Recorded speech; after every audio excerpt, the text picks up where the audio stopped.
El Señor esté con ustedes. Y con tu espíritu. Del Santo Evangelio según San Mateo. Gloria a ti, Señor. En aquel tiempo, inmediatamente,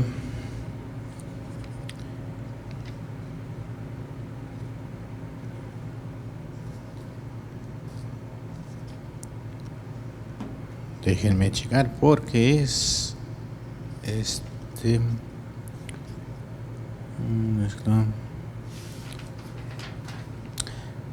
En aquel tiempo, inmediatamente después de la multiplicación de los panes, Jesús hizo que sus discípulos subieran a la barca y se dirigieran a la otra orilla, mientras él despedía a la gente. Después de despedirla, subió al monte a solas para orar. Llegada la noche, estaba él solo allí.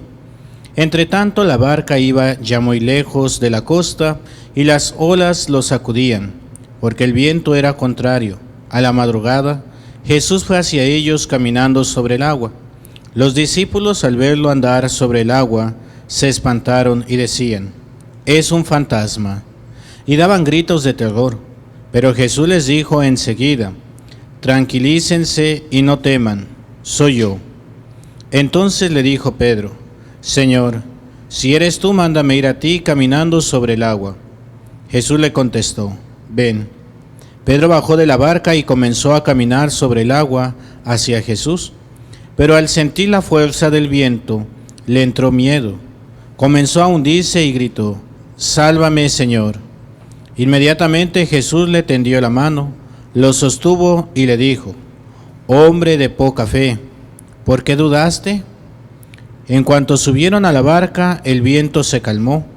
Los que estaban en la barca se postraron ante Jesús diciendo: «Verdaderamente tú eres el Hijo de Dios». Terminada la travesía, llegaron a Genesaret. Apenas lo reconocieron los habitantes de aquel lugar, pregonaron la noticia por toda la región y le trajeron a todos los enfermos. Le pedían que los dejara tocar siquiera el borde de su manto, y cuantos lo tocaron quedaron curados. Palabra del Señor. Gloria a ti, Señor Jesús. Nos sentamos un momento. Hay algo importante que nosotros tenemos que entender. Tenemos que aceptar la voluntad de Dios, y la voluntad de Dios se va a acatar a la buena o a la mala. Cuando digo a la buena, es que mientras menos resistencia nosotros le pongamos a la voluntad de Dios, se va a hacer más fácil nuestra vida y vamos a vivir de manera más sencilla y más placentera. Va a haber esa alegría, ese gozo, esa paz. Cuando nosotros nos resistimos a la voluntad de Dios, vamos a sufrir. Y no es porque Dios nos quiera castigar, sino porque nosotros no entendemos y vamos a caer, vamos a tropezar y muchas veces vamos a repetir las caídas. ¿Por qué? Porque nos cerramos al entendimiento, nos cerramos a poder aprender la lección. Por ahí uno de los sobrinos, cuando estaba muy chiquito, pues todavía no caminaba muy bien el sobrino, pero le fascinaba meter o tratar de meter el tenedor en los contactos. Y siempre se le dijo, ¿verdad? Su papá le decía, su mamá le decía, la abuela le decía, todo el mundo le decía: no hagas eso, mira, te va a dar un toque, mira, te va a doler, eso está mal, no lo hagas. El niño parecía que le entraba por una oreja y le salía por la otra. Y siempre estaba ahí. Claro que en un primer momento, pues el papá compró de esos protectores para el contacto. Le puso ahí la gomita y ya dijeron, pues ya, no, ¿cuál? El niño más inteligente rápido los botaba y ahí estaba tratando de meter el tenedor. Lo bueno es que los tenedores son más grandes y no entran, pero un día agarró el tenedor chiquito, el que era para él, y cuando lo va acercando al contacto resulta que este sí entró. ¿Qué fue lo que pasó? ¿Qué creen que pasó? Exacto. Entra el tenedor al contacto y le dio un toquezazo. Hasta lo botó de pompas, ¿verdad? Por allá. Bueno, no por allá, pero sí lo sentó de pompas. Y el niño nomás gritó, ¡ay!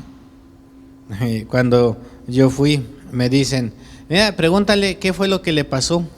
Y ahí estoy yo, ¿verdad? ¿Qué te pasó? A ver, ¿qué te pasó? Y ya me dijeron qué le había pasado. Y yo bien mula, ¿verdad? Voy y le doy un tenedor, le digo, a ver, mételo allí. No, ándale, mételo allí. No, le digo, ¿por qué no? No, porque tú mete, pum, léele. Ah, aprendió la lección. No hay que meter el tenedor ahí porque le va a doler. Pero él se pudo evitar ese dolor, él se pudo evitar ese sufrimiento si hubiera puesto atención. No puso atención, pues entonces vino una consecuencia. Como también yo creo que a más de uno nos pasó, ¿verdad?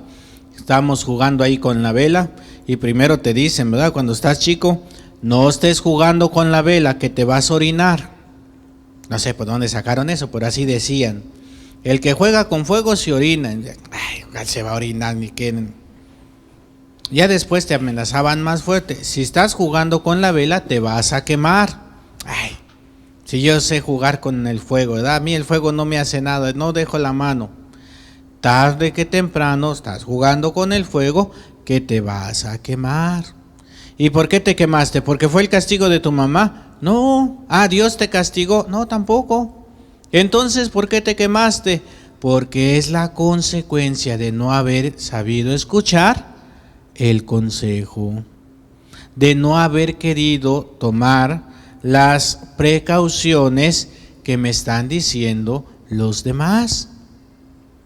Por eso es importante aprender a escuchar. Y no solamente aprender a escuchar, sino a obedecer.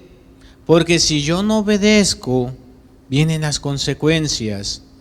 Unas consecuencias de dolor, de sufrimiento.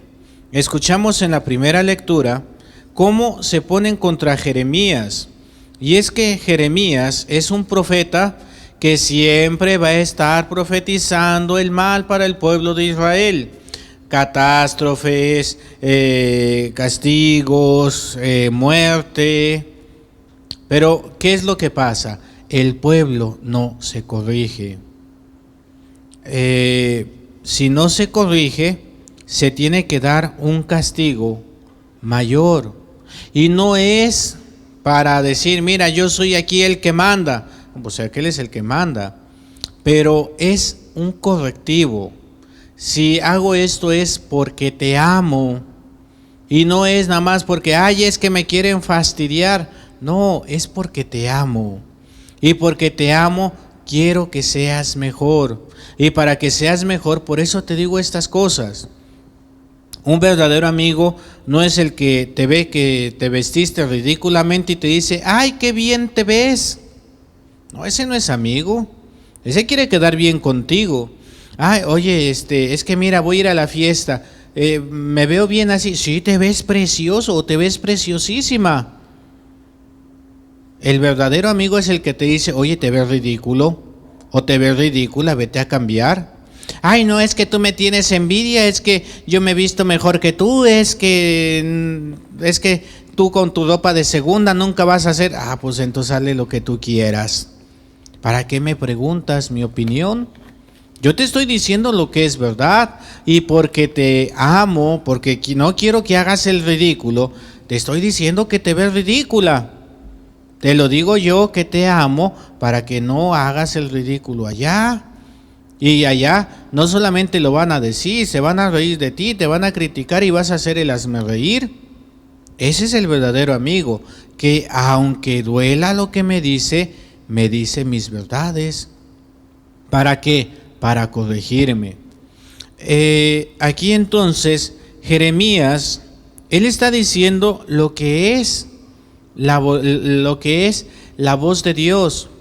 Por eso, si nosotros escuchamos o leemos en la palabra de Dios, oráculo del Señor, quiere decir la palabra de Dios, la palabra del Señor. Así lo dice el Señor. Y Jeremías va a decir esos oráculos de Dios, pero no le gustan a la gente. No le gustan, ¿por qué? Porque son cosas malas las que profetiza. Pero no es por la maldad, sino les está haciendo ver que las cosas que ellos están haciendo, la consecuencia es el mal, la muerte, el sufrimiento. ¿Y qué es lo que Dios quiere? Que se conviertan. Por ahí hay un cantito que se canta mucho allá en la Cuaresma, ¿verdad? Dios no quiere la muerte del pecador, sino que viva, que se convierta y que viva. Ese es el deseo de Dios, la conversión para poder tener vida. Pero si no nos convertimos, si no cambiamos nuestra manera de ser, nuestra manera de vivir, nuestra manera de actuar, vamos a tener la muerte. Nosotros queremos escuchar lo que nos conviene. Y para eso hay muchos. Acércate a quien sea bien lambiscón y te va a decir lo que tú quieres escuchar. Aquí lo vemos también en la primera lectura, ¿verdad?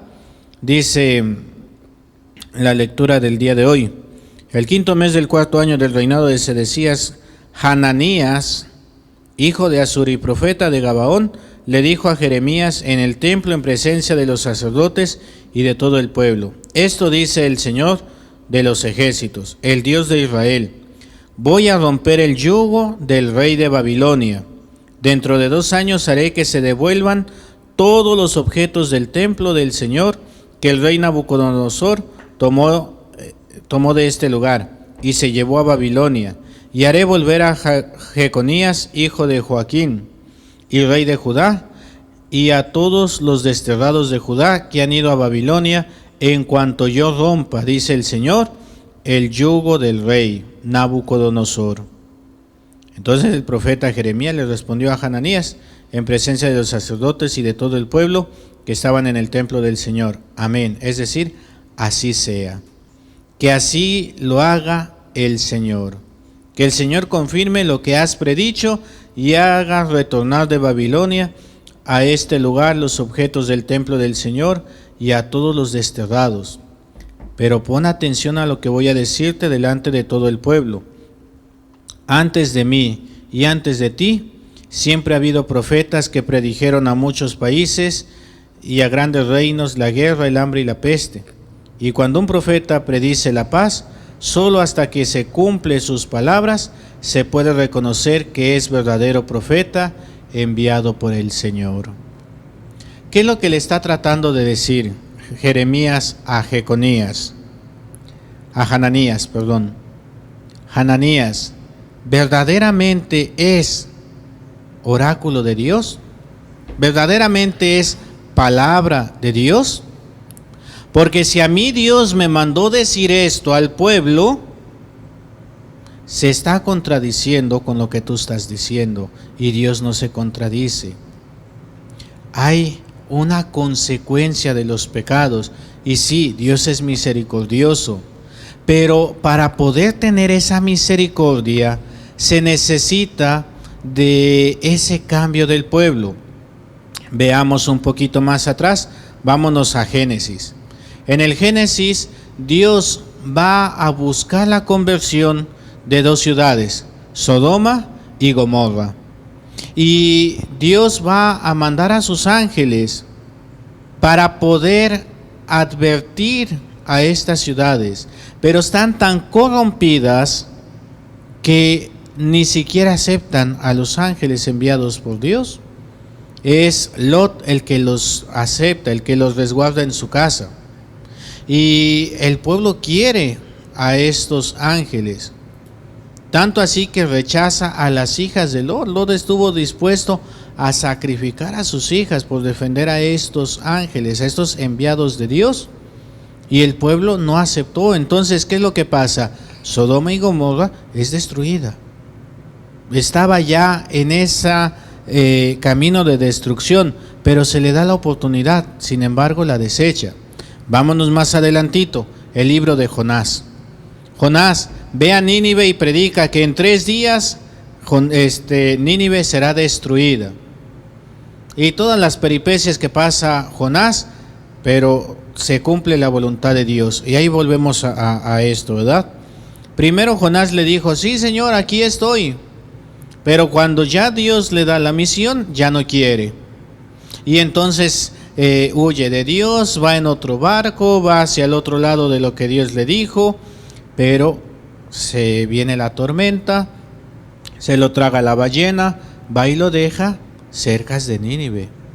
¿Por qué? Porque tú le dijiste sí al Señor, ahora cumple. Va Jonás y predica en Nínive, en 3 días esta ciudad será destruida porque han ofendido a Dios y no hacen su voluntad. ¿Qué es lo que pasa con Nínive? Literalmente, desde el rey hasta el buey se ponen en penitencia. Se visten de sayal, ayuno. ¿Y qué es lo que pasa con Nínive? No es destruida, es perdonada. Pero aprendió la lección, aceptó la corrección. Y dije literalmente porque el rey mandó que hasta los animales estuvieran en penitencia. Esa frase me salió el otro día, ¿verdad? Desde el rey hasta el buey. Pero manifiestan esta actitud de conversión. Hay este cambio. Pero en el tiempo que estamos viendo nosotros aquí en la primera lectura, en el tiempo de Jeremías, no hay este cambio. Decía la palabra de Dios hace 2 semanas, si no me equivoco, ¿con qué es que vamos a contentar a Dios? ¿Con sacrificios? ¿Con los mejores bueyes? ¿Con las ovejas más gordas? O sea, queremos comprar el perdón de Dios, y el perdón de Dios no se compra, se busca en la vida, en la conversión, en la transformación. Ahí es donde se va a ganar ese perdón de Dios. Me tienes que dar muestras de tu conversión, me tienes que dar muestras del cambio que quieres tener.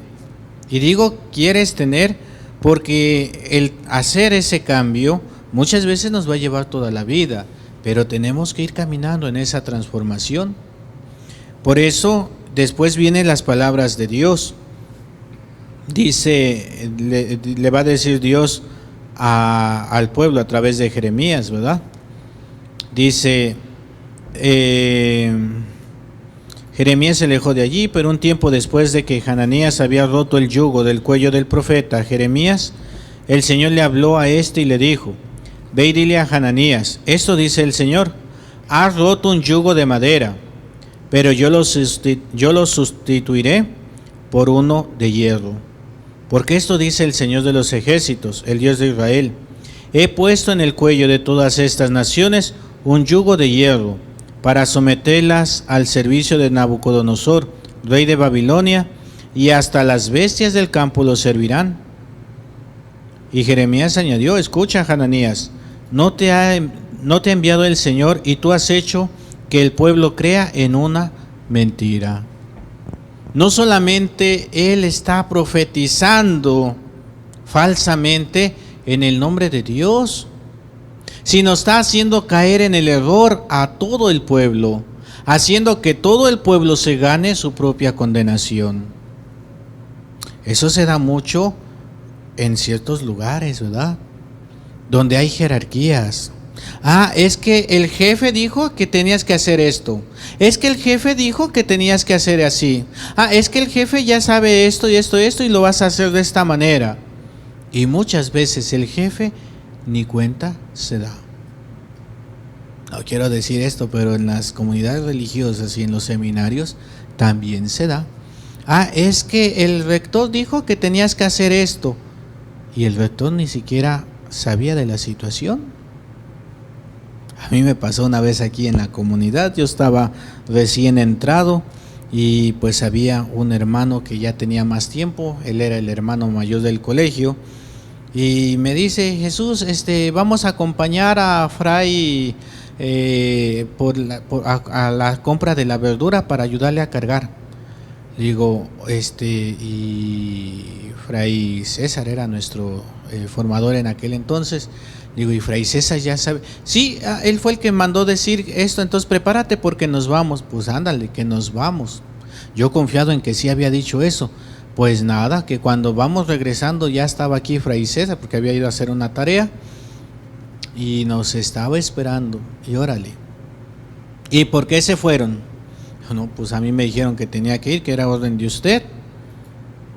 Pues yo no tenía ahí la responsabilidad porque a mí se me había dicho y me lo había dicho el encargado que era el hermano mayor cuando no estaba el formador, ¿verdad? Pues me tocaron 20 minutos de penitencia. En aquel entonces él nos puso una penitencia bien suave. 20 minutos en posición de lagartijas. Y nada de descansar, nada de bajarte. Y al hermano mayor lo puso 40 minutos. ¿Por qué? Porque actuamos con dolo. Porque se actúa en el nombre de la autoridad cuando la autoridad ni siquiera lo sabe. Entonces es un atentado fuerte. Ahora, poner mis bocas en la boca de Dios, poner mis palabras en la boca de Dios cuando Él no las dijo, es un pecado muy grave. Es que Dios dijo que podemos hacer esto. Es que Dios dijo esto. Es que Dios... Oye, ¿y cuándo lo dijo? A ver, muéstrame. A ver, dime en qué lugar de la palabra de Dios dice Dios esto. No podemos nosotros hablar en el nombre de Dios cuando no es realidad. ¿Qué es lo que pasó con el pueblo? Iba a ser 2 años de yugo. Se convirtieron en muchísimos años. Fueron más de 50 años. ¿Por qué? Porque no te sometiste cuando debías. Porque no aprovechaste, no viviste la oportunidad. Entonces, dice por ahí la palabra de Dios, entonces vendrá el rechinar de dientes. Ahora, nosotros pongámoslo en el contexto que estamos viviendo. Esta situación de la pandemia a muchos los ha metido en las casas, o nos ha metido en las casas, ¿verdad? Un tiempo para reflexionar, un tiempo para ver qué es lo que estamos haciendo mal.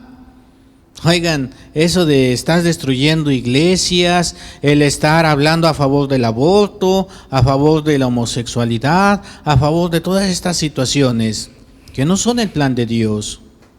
Que hay que respetar a los derechos, sí, pero tenemos que respetar la ley de Dios primero. Y todo esto, ellos estaban, no todos, pero los grupos muy extremistas de ellos, quemando iglesias. Aquí en México llegó a suceder en uno que otro lugar, pero allá en Centroamérica, en Sudamérica. ¿Y qué viene? Lo de la pandemia.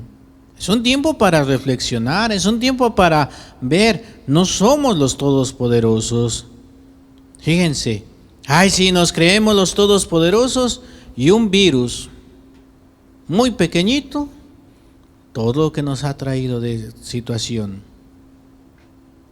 Pero ya se empiezan a abrir las puertas, ya empieza la gente a salir, ya empieza a haber una vida social y aquí empezamos otra vez al pecado. Otra vez a ponernos en contra de Dios, otra vez a querer hacer nuestra propia voluntad. No aprendimos. Tenemos que tener cuidado porque a lo mejor un año se puede hacer una década. A lo mejor vienen consecuencias más graves porque no estoy escuchando o no estoy aprovechando la oportunidad que Dios me está dando. Hermanos, ¿cómo estamos respondiéndole a Dios? Yo no puedo hablar por los demás, yo puedo hablar por mí. Cada uno de nosotros tenemos que responder por nosotros mismos. Es muy fácil irnos con, pero si todo el mundo lo hace, si la mayoría dice que sí, si todo el mundo está haciendo esto ahora, Sí, yo una vez fui con mi mamá, sí, ¿verdad? Mamá, reprobé el examen. Ay, mamá, pero no te preocupes, todos reprobamos. Y me dijo mi mamá, dice, sí, pero a mí no me interesa a todo el mundo, a mí me interesas tú. A mí me vale un bledo que reprueben todos. ¿Por qué me reprobaste tú? Así también nosotros ante Dios. Ay, es que esto, es que el otro, es que para acá, es que para allá. Sí, ¿qué respuesta estás dando tú? ¿Qué respuesta estoy dando yo ante Dios? Dios es misericordioso y la misericordia de Dios es infinita. Pero en la vida de cada uno de nosotros, esa misericordia tiene un límite antes de morir. Porque una vez que dejamos este mundo, no hay vuelta atrás. Nuestra decisión está tomada. Y no creamos que tenemos la vida comprada. En cualquier momento, ¿cuántos hermanos no han muerto con esta pandemia? Pero vamos más allá. ¿Cuántos hermanos no han muerto en algún accidente? O con la violencia, que es el otro virus que sufre nuestra nación. No tenemos la vida comprada. Por eso hay que ponernos las pilas y hay que vivir realmente aprovechando las oportunidades que Dios nos da. Porque si no, será el rechinar de dientes. Y es mejor que cuando lleguemos a la presencia de Dios, le podamos decir, Señor, pues mira, la verdad, no lo hice perfecto, pero me esforcé. Y el Señor te va a decir, adelante, siervo fiel, adelante, siervo bueno, porque le echaste ganas. En el nombre del Padre, y del Hijo, y del Espíritu Santo. Amén. Amén.